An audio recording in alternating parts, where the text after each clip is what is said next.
Hear me out. When was the last time you got excited about eating chicken hearts? If you said never, well, same. But that was until I walked into Torishin in New York City. So come with me to experience authentic Japanese yakitori. I was craving for Japanese food and I wanted to reward myself because I just got my learner's permit. I did not expect my appointment at the DMV to take that long. I think I was there for 3 hours and I was starving and wished I had coffee with me because I almost fell asleep. And because of that, before heading to the restaurant, we're getting coffee. Hi, can I get an iced mocha? Just a small one with oat milk? Everything today? Yes, it has 2 shots, right? Yes. Perfect, thank you. My favorite cafe mocha in New York is from Blue Bottle. If we've ever traveled together, you'll know that if there's a Blue Bottle nearby, that's the first place I will be. They use dark chocolate for their mocha and their espresso is consistently strong. I got my coffee, I'm feeling better, and I'm about to take the train to Torishin. I just finished my CEACE. Okay. I just got my learner's permit today and I didn't expect for it to take that long. And I'm just glad I passed my exam. And yes, I know I'm in my 30s and no, I don't drive. But I will be driving soon. Watch out. Just kidding. I'll be amazing on the road.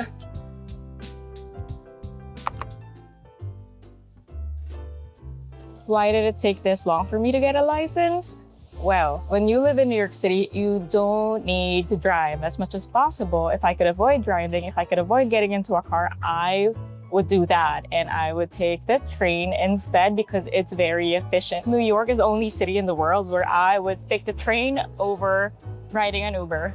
But I really want to travel more this year and it's just a lot easier if I actually know how to drive.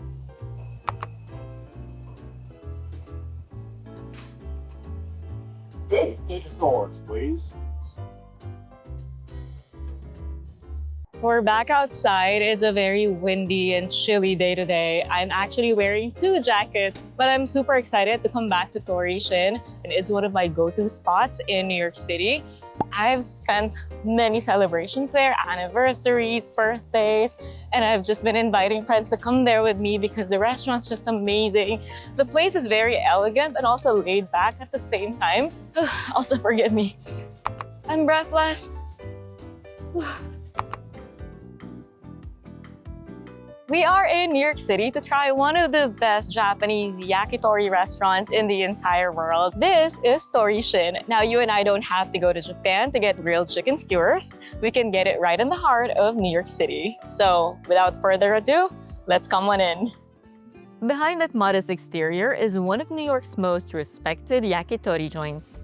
Yakitori translates to grilled chicken, but this is not your average grilled chicken restaurant.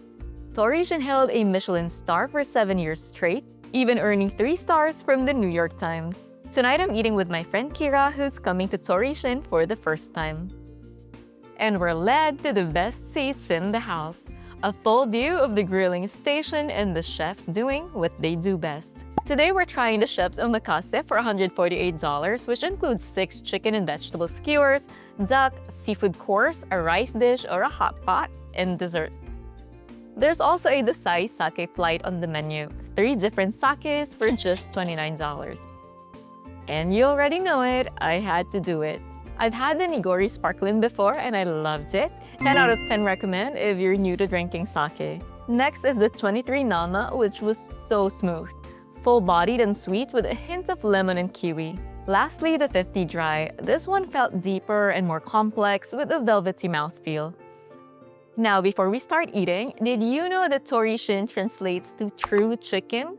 This is their commitment to honoring every single part of the bird. In fact, it was the first authentic yakitori restaurant in the US to receive a Michelin star. And although they've lost it, this place to me is still pretty special. Chef Ryuta Kobayashi is our yakitori master tonight. He brought us our appetizer, which is a bowl of pickled radish and cucumber, and their seasonal chicken starter. Appetizers here have always been a surprise. They go with what's seasonal or whatever the chef's feeling. Now, first skewer of the night, chicken breast. I know, not the most exciting cut, but Torishin is making a point. Chicken breast doesn't have to be dry or boring, and this one is shockingly juicy. Next up, the chicken oyster. And no, it has nothing to do with the oysters from the ocean. This is known as the filet mignon of the bird. Each chicken only has 2 of these circular-shaped pieces on the back of their thigh. I'll say this now, it's the best part of the chicken. No doubt. That's how I like my chicken. And the skin is perfect. Crispy too. Too crispy. Next came the honey bomb tomato skewer, a quick burst of juicy sweetness. Back to the meat with my ride or die chicken thigh. They marinate this cut in sweet miso for an entire week. The result? A tender, juicy, and rich cut with that sweet, savory umami. This one's one of the signature skewers. Always like a limited one. Everyone's come to ask for this skewer, but always like we're sold out. And that's the magic of yakitori. It's so much more than chicken on a stick. Every part of the bird is carefully skewered and grilled over binchotan charcoal, which gives it that signature clean, smoky flavor. Then we got another vegetable, a zucchini skewer. My mom would be so proud seeing me eat this. Hi, Mama. I hated vegetables as a kid, but if it tasted like this back then, oh, I'll eat hundreds of these. Next in front of us is a black cod or gindara fish with miso. I'm very excited for this bite. It's one of my favorite fish in the entire world. It just melts in your mouth. Then chefs serve the special meat of the day, duck breast with foie gras sauce and karashi, a Japanese mustard that I may have had too much of.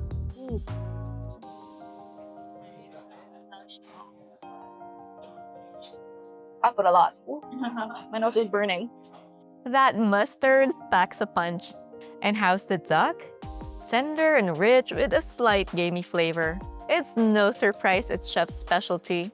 Another seafood course is firefly squid from Toyama Bay, Japan, served with daikon radish and bursts of salmon roe. The outside of the squid has a nice meatiness to it, then you'll taste most of the flavor coming from the creamy innards. Small but remarkable. At traditional yakitori spots, nothing goes to waste. Every part of the bird is honored, and that includes the heart. Don't knock it till you try it. The texture is chewy and bouncy, like a tiny steak with a deep, concentrated flavor.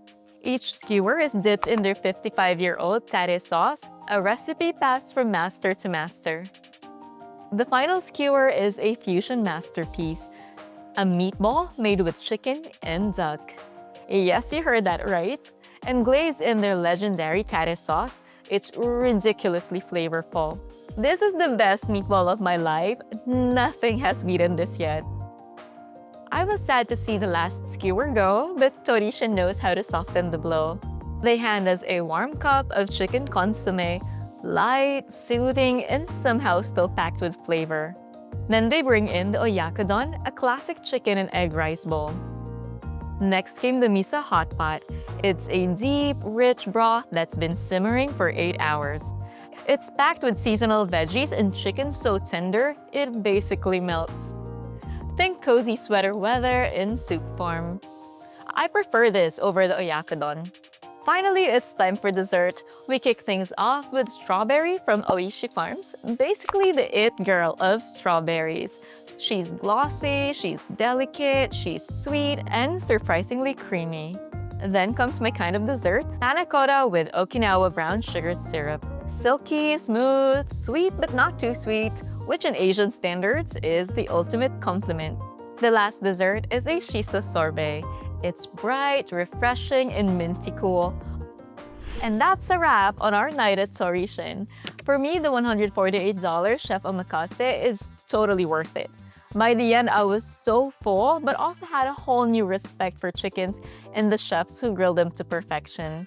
Every time I come here, the servers are so warm and friendly, and even Chef Ryu was all smiles. That said, I do have a couple of little wishes and suggestions. First off, sitting near the grill is great for the food and the view, but it can get pretty hot.